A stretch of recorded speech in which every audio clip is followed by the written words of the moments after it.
नमस्कार मित्रांनो, आज आपण एका अत्यंत गंभीर, संवेदनशील आणि महाराष्ट्राला हादरून टाकणाऱ्या घटनेचा सविस्तर आढावा घेणार आहोत. बारामती येथे घडलेला विमान अपघात आणि उपमुख्यमंत्री अजितदादा पवार यांच्या दुर्दैवी मृत्यूची घटना आजही अनेक प्रश्न निर्माण करते आहे. ही घटना नेमकी अपघात होती की घातपात?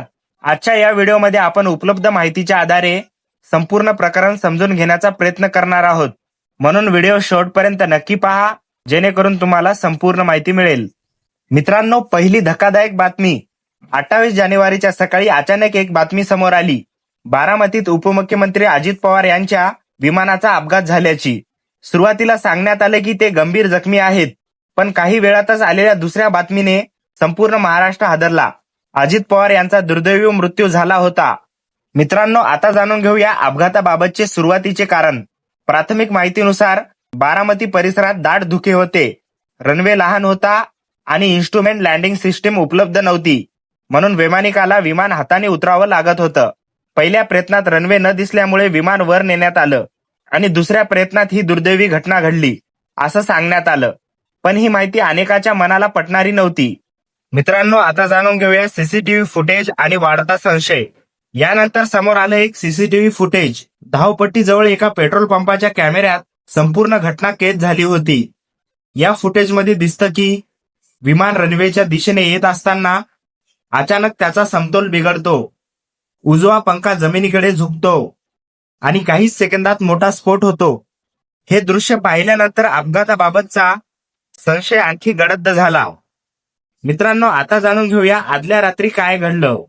या घटनेची सुरुवात खरं तर 27 जानेवारीच्या रात्री झाल्याचं सांगितलं जातं.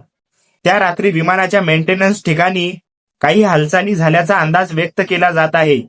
विमानाची शेवटची तपासणी पूर्ण झाली होती का? सगळ्या सिस्टीम व्यवस्थित होत्या का? की कोणीतरी जाणून बुजून छेडछाड केली? हे प्रश्न अद्याप अनउत्तरित आहेत. मित्रांनो, आता जाणून घेऊया विमानाची माहिती. अजित पवार ज्या विमानातून प्रवास करत होते ते लिअर जेट 45 प्रकाराचं विमान होतं. हे विमान अतिशय वेगवान आणि उंचीवर उडणारे आणि सुरक्षित मानलं जाणारं विमान आहे. मुंबई ते बारामती हे अंतर अवघ्या 20 ते 25 मिनिटात पार पाडलं जातं. मग अशा विमानात अचानक बिघाड कसा झाला, हा सगळ्यात मोठा प्रश्न आहे. मित्रांनो, त्या विमानात अजित पवार, त्यांचे PSO, 2 वैमानिक आणि एक पायलट अटेंडंट होते. सकाळी 8:46च्या सुमारास विमान बारामती परिसरात पोहोचले होते. आता जाणून घेऊया धुके, रनवे आणि अंतिम क्षण. त्यावेळेस बारामतीत दाट धुके होते. दृश्यमानता कमी होती. विमान अत्यंत कमी उंचीवर होतं, सुमारे 500 फूट. या क्षणी काहीतरी अनपेक्षित घडलं आणि विमान जमिनीवर आदळलं. आता जाणून घेऊया प्रत्यक्षदर्शी शेतकऱ्यांची माहिती. आजूबाजूच्या शेतात काम करणाऱ्या शेतकऱ्यांनी सांगितलं की विमान खूप खाली उडत होतं. त्यातून धूर निघत होता आणि विमानाला लागताच भीषण स्फोट झाला. स्फोट इतका मोठा होता की विमानाचे तुकडे दूर फेकले गेले. आता जाणून घेऊया मेडेकॉल आणि विमानिकाचा प्रश्न. अपघाताच्या काही सेकंदाआधी विमानिकाकडून मेडेकॉल दिला गेला का नाही याची चौकशी सुरू आहे. काही अहवालानुसार विमानिकांना अचानक नियंत्रणाबाहेरची परिस्थिती जाणवली होती. आता जाणून घेऊया कंपनी आणि जुने अपघात. ज्या कंपनीकडून हे विमान वापरात होतं त्या कंपनीचं विमान आधीही एका अपघातात सामील झाल्याची माहिती समोर येते.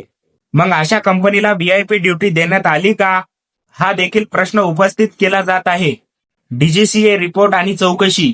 DGCA आणि एअरक्राफ्ट अपघात तपास यंत्रणा या संपूर्ण प्रकरणाची चौकशी करत आहेत. पंतप्रधान स्तरावरूनही चौकशीचे आदेश देण्यात आले आहेत. ब्लॅक बॉक्स सापडल्यानंतरच खरं काय समोर येऊ शकणार आहे. निष्कर्ष, आजही प्रश्न तोच आहे, हा अपघात होता का, की तांत्रिक बिघाड, की काही वेगळंच? अजित पवार यांच्या जाण्याने महाराष्ट्राच्या राजकारणात मोठी पोकळी निर्माण झाली आहे. मित्रांनो, या घटनेबद्दल तुमचं मत काय आहे? तुम्हाला काय वाटतं? अपघात आहे की दुसरं काही? कमेंटमध्ये तुमचं मत नक्की लिहा. व्हिडिओ उपयुक्त वाटला असेल तर लाईक करा, चॅनलला सबस्क्राईब करा. धन्यवाद. जय हिंद, जय महाराष्ट्र.